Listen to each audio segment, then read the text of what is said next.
Hi everybody and welcome back to Greater Manchester Stories. This episode's guest is Tracy Haworth, who's part of a residents group in Trafford called Gorse Community for You. So let's talk about the issues she has and her neighbours have where she lives. So first of all, welcome Tracy to the show. Thank you, Nick. So let's jump straight into it. When I drive through Gorse Hill, and I've done for several years now, the cones on the road drive me mental. What are your thoughts on that? They drive all the residents mental as well. We've had those cones on that road for 4 years. 4 years, and my understanding was they were put there during COVID so people could cycle into the city centre because people didn't want to do car sharing or sit in close proximity with people in cars. This was 4 years ago, and even at the height of the pandemic, no one used. For people who don't know, the road going into the city centre is a big dual carriageway basically, and the council decided to close a lane on each side to reduce it to one lane for cars and leave a whole lane for cyclists on each side of the dual carriageway that no one ever uses. Is that correct? That's correct. Somebody did a click of how many cycles they saw, cyclists they saw in a day, and it was 14. 14 Yeah, for half a trunk road, a major trunk road going into the city centre. that's correct. So apart from commuters, because obviously I don't live in Gorse Hill, so when I'm going past there, I'm just driving through. Yeah. What's it like for the residents who live there? How's that impacting their lives? Well, I work in a local GP surgery. Despite patients setting off early, they are late for their appointments that they've waited 2 or 3 weeks for, and then they can't be seen. Mum's on the school run and people going to work, late for work. The school run's taking 40 minutes instead of 10 or 15, especially when you've got different age groups, dropping them off in different areas. And in Gorse Hill, we're blocked in by the railway and the canal lines on both sides, on Chester Road and on Talbot Road. And that is our only means of exit.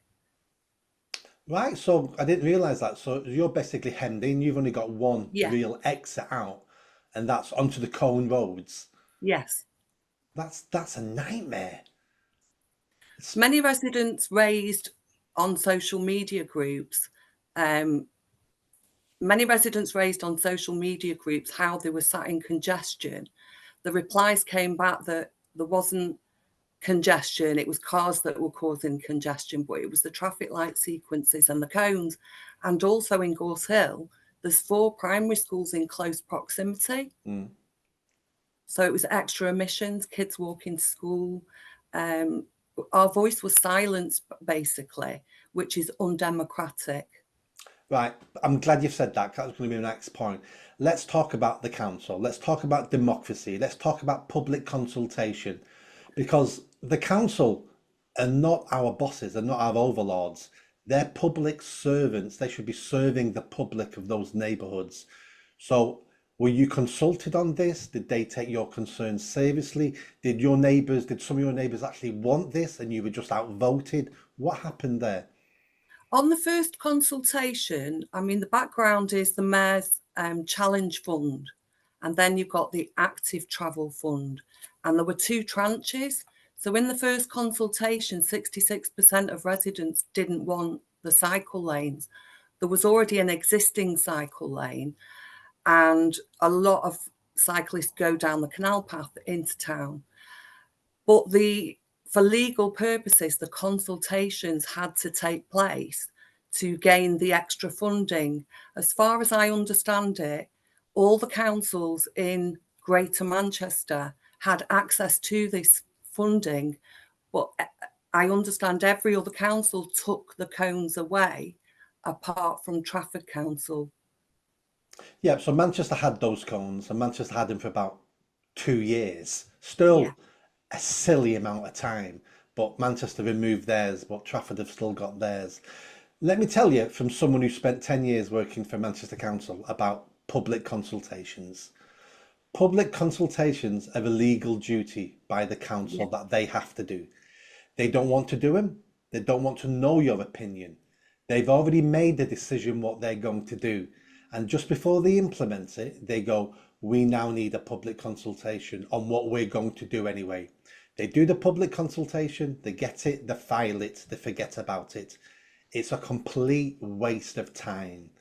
And it's a slap in the face for democracy and for local people that they pretend they're listening to you and they care about you and your opinions. They don't. They've made their mind up. This is what we're going to do. Public consultation, put it in the bin. We kind of have unravelled and understood that during the process. So I take it you've had meetings with Trafford Council about this? When I saw in 2021 residents were commenting on Facebook, which are run by a certain political party, there's 2 groups in the area, 500 residents' comments were deleted. And every time the coned lanes came up again, the comments were just washed away. So I set up a petition called No Cones on Chester Road on behalf of the residents and presented that before Trafford Council in November 2021. And the response was, we can't really comment on it because the matter is under consultation. There were 2,700 respondents to the petition. And that will be far more than the consultation the council did on their consultation for the cones. I think they sent out 4,000 letters on the second consultation. And the figures are just, we don't believe the figures, basically.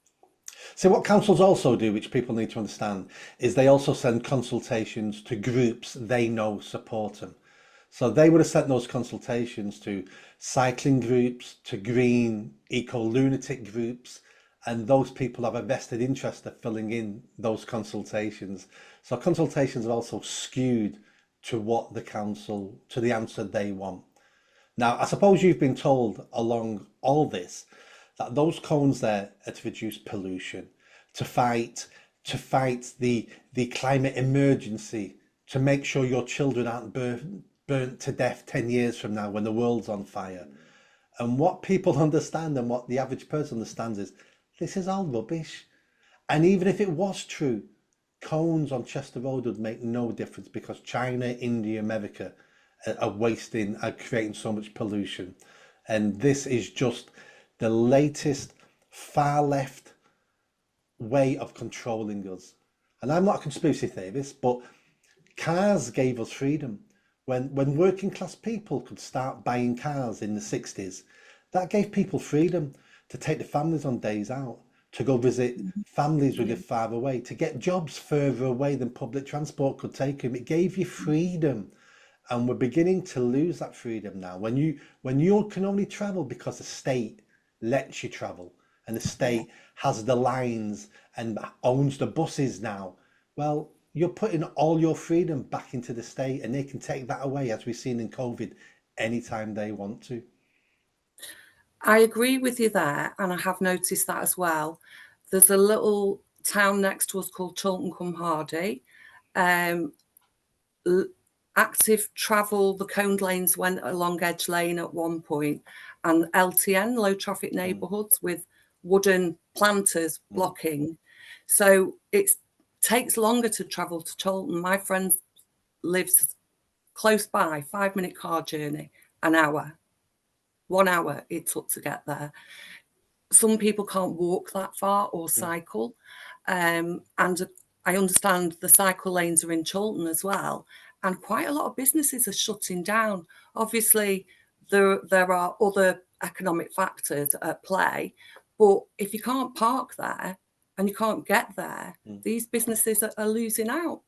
Absolutely. I spoke to a baker's in Rochdale last year, and the council had just spent a year putting a cycle lane outside the rower shops.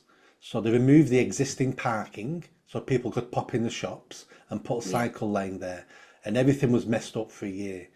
The bakers were something like 98 years old three generations of the same family working in his bakers, and he's now closed the shop, and that shop's now bankrupt. And he blames it purely on losing the parking outside and a year of disruption of putting a cycle lane outside his shop that nobody wants or nobody uses. So businesses who are struggling anyway, Yes. that's the final straw that tips them over the balance, and they go bankrupt.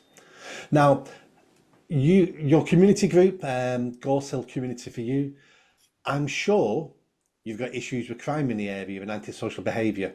Am I right? That's correct as well, yes. I'm guessing only because I know every neighbourhood in Greater Manchester has issues with crime and antisocial behaviour.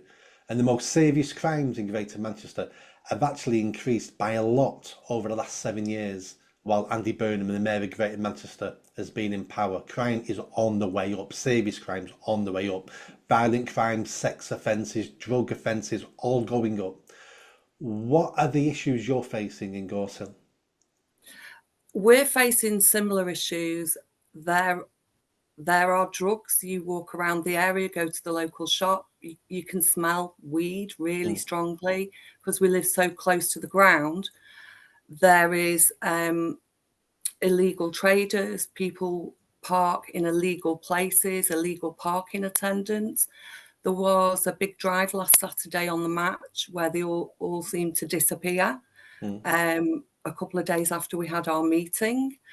And, you know, it's in the news. There is gun crime. There's machete crime. On the 1st of February, 2 young men attacked somebody outside a local shop, and they had machetes.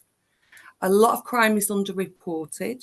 During the meeting, we did have a police officer present, and he said that he has like 3 covering North Trafford, which is from Old Trafford to Partington. Yeah.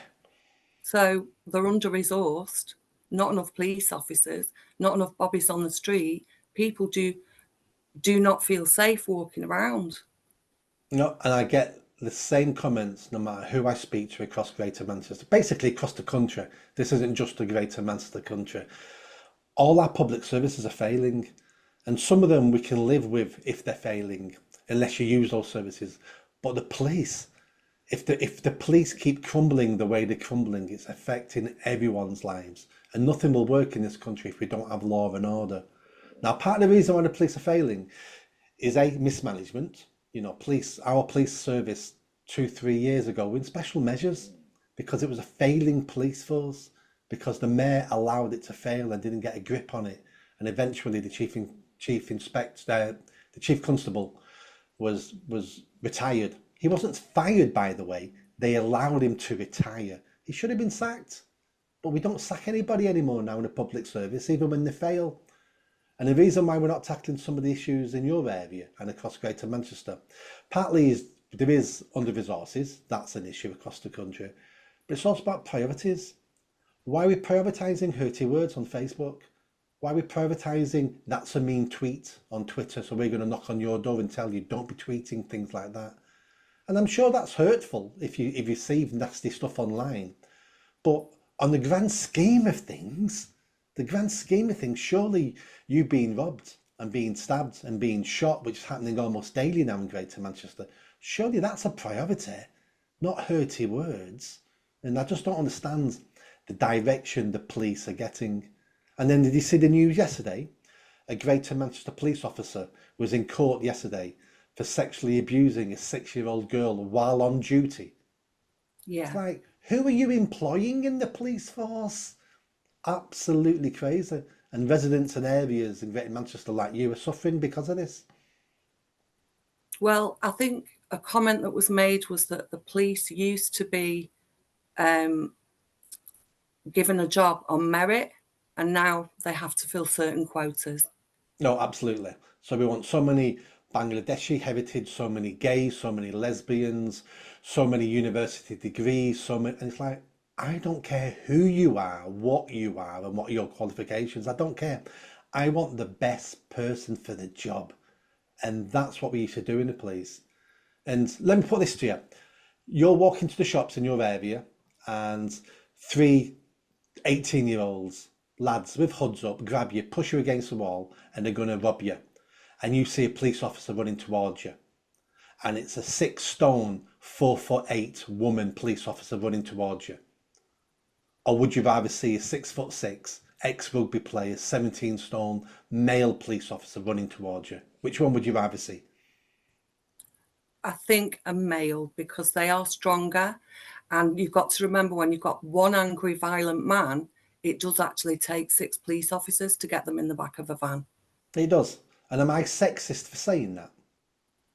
I don't believe so. No, exactly, because I want the best person for the job. And a 6'6" police officer who can knock those 3 teenagers to the ground and save you is the sort of police force I want.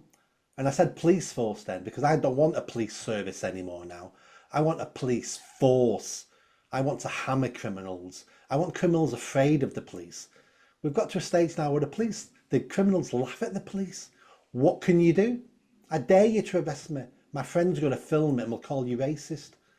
And that stops the police now doing their job. And that's because they're run by cowards, and the people who are suffering are you and your neighbours. Yes, that's true. So what did the council, the police say that they're going to do in your neighbourhood about reducing crime? A lot of our points in the meeting, they were ill prepared. The police officer, I do have to say, was quite prepared. The thing is, it's a underreporting of crime. So they put the resources into Old Trafford because Old Trafford report the crime. So if there's no statistics, how can they put resources into the area? They will come along to the next meeting, and they have taken our concerns on board.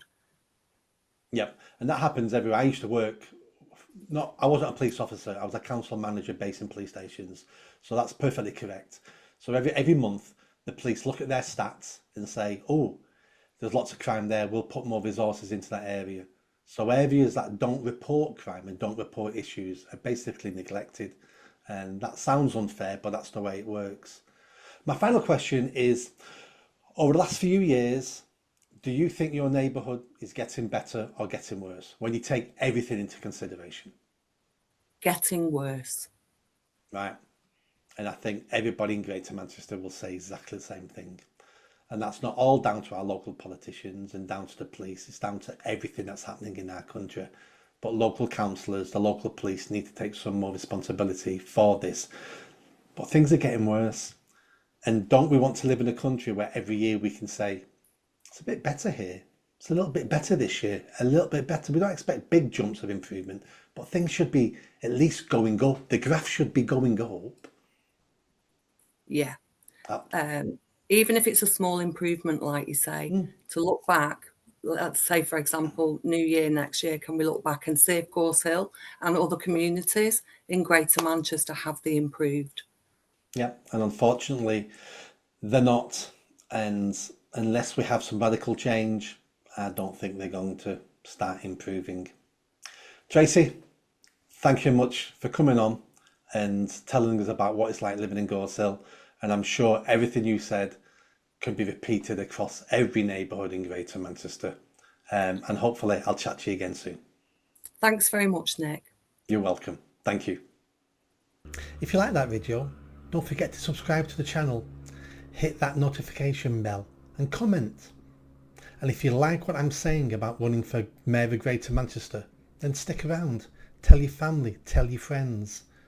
The only way I'm going to have a chance of winning is a grassroots movement. So be part of that movement and hit that bell. Thanks.